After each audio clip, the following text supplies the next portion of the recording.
Well, next week's opera on 4 is a film version of Verdi's Macbeth by Claude Danner, starring Shirley Verrett as Lady Macbeth and Leo Nucci in the title role. That's next Sunday evening at 8:15.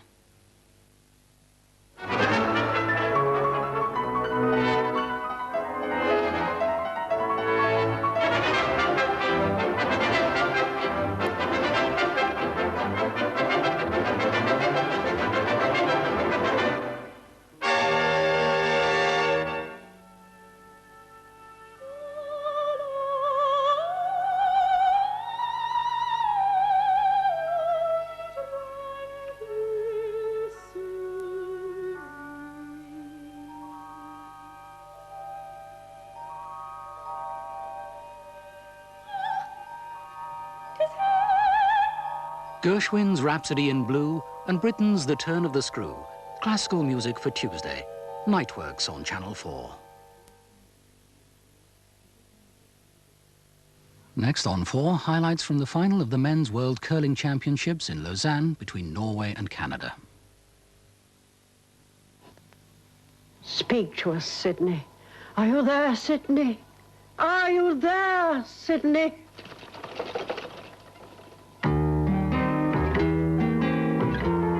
Sydney?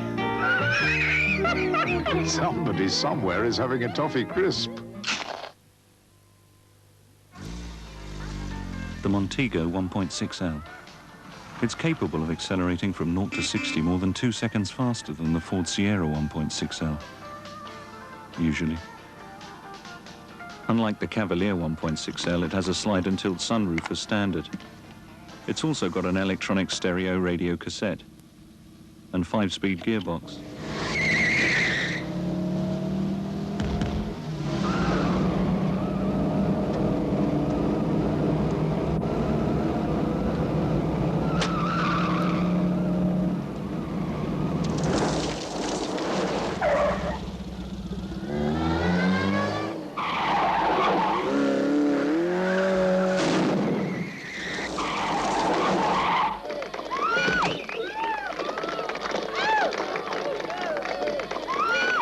The Montego 1.6L. Doesn't hang about. If you want a cooker that gives you not just one oven, but two, and an oven as hot at the bottom as it is at the top, and if you want energy-saving rings, and a hob that heats at the speed of light, but gives you an incredibly low simmer. If you want all this, then you've got one thing to remember. Cook Electric. Energy for life.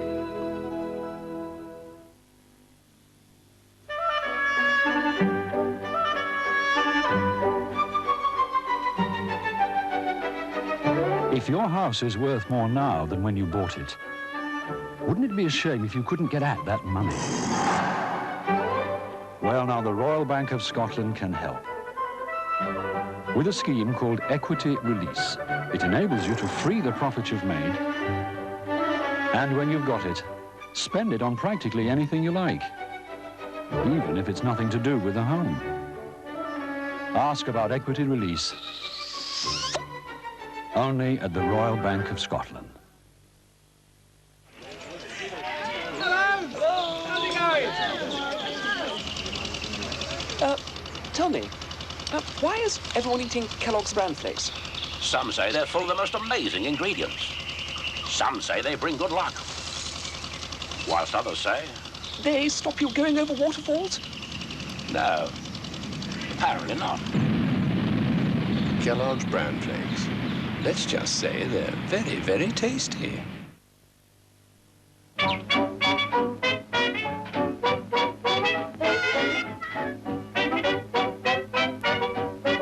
Hi, kids.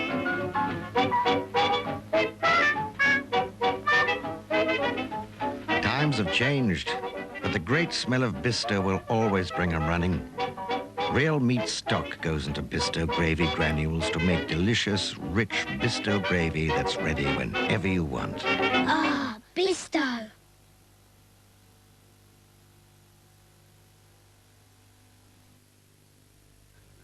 The film The Last Emperor swept the board in Hollywood last week by winning 9 Oscars.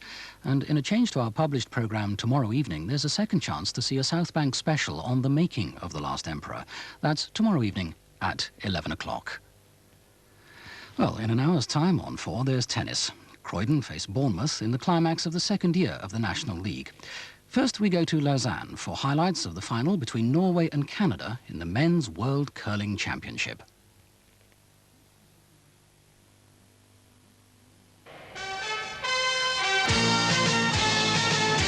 This is Switzerland, and set against some of the most beautiful scenery in the world, the city of Lausanne. It's a city with a rich past. The Gothic cathedral and winding cobbled streets were built in the Middle Ages. And in the 20th century, it's an important centre of commerce, medicine, the arts and sport. Lausanne is one of the countries bidding to host the 1994 Winter Olympics.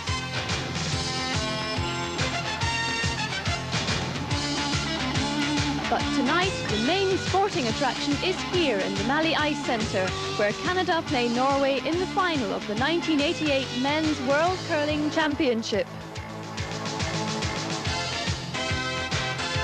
Bienvenue à Lausanne, welcome to Lausanne. Joining me to watch the final tonight, Doug Maxwell. Doug, we've got painted faces, flags, cowbells, people dressed up as beavers. We've got the lot tonight. I'll tell you, it's going to be a great evening tonight. The crowd is going to go wild. We'll talk about the game in just a minute, but if you were watching earlier on, you'll have heard the hushed, soft-spoken tones of our commentary team, Willie Jimison and Ray Turnbull, the moose from the Canadian Sports Network. Ray, you've got a seat up there, way up there in heaven somewhere, a real bird's-eye view of the event. Well, it's been a fantastic week, Sally, and it started on Monday with, you know, so much excitement. It's built, and yesterday it reached the pinnacle, and today they're going to throw it over the top. You Canadians don't take these things lightly, do you? With Canada in the final, I think we're going to see quite a bit of action from the audience as well as the curlers. Oh, that's part of the sport. It's fantastic. There are 1,200 supporters here representing the million curlers in Canada, and they've done a great job, I'll tell you. And Willie, people like you don't really come here to work at all. You come here for one long party. You expect me to comment on that, Sally? Of course it's a party, but international curling is fantastic fun. It's about meeting friends, renewing acquaintances, and of course the international flavour is ever present. We've got the Happy Pipers of Lucerne entertaining us at the opening ceremonies and everything. Marvellous. Well, I know it's a long, long time since either of you played in international events. It's going to take you all your breath to get back up there to the commentary position, so we'll let you go now while Doug and I talk about the match. Thank you, guys. Thank you. Doug, a Canada-Norway final, something that really is surprising no one, but the pressure will be on Canada because the Norwegians have played in several world events. For Pat Ryan of Canada, this is his first international event. He's played superbly well this week, too. His average, which is about 84%, is about 10 percentage points higher than any of the other skips. He's gone through undefeated. He has had 26 straight wins from the time he qualified in Alberta through the Canadian Championship, here to the World Championship. He doesn't want to lose the 27th. Eigil Ramsfjell, on the other hand, has had 2 World Championships. He is the reigning gold medalist from the Olympics. He didn't curl too well at the beginning of the week, but believe me, when Friday rolls around, Eigil is there, and he will be tough. Well, in fact, the Norwegians take a very relaxed attitude to the whole thing. They took a week off to ski to psych themselves up for the event, and earlier today at lunchtime I saw them just strolling down by the lake. They know how to handle the pressure, and they handle it extremely well. That is the pressure that they may get from the opposition. They don't put pressure on themselves, and the 4 players themselves are very good friends. They work well together. This is going to be David and Goliath, too. You know, you've got the David country of Norway, no more than 1,500 curlers, up against the Goliath of Canada.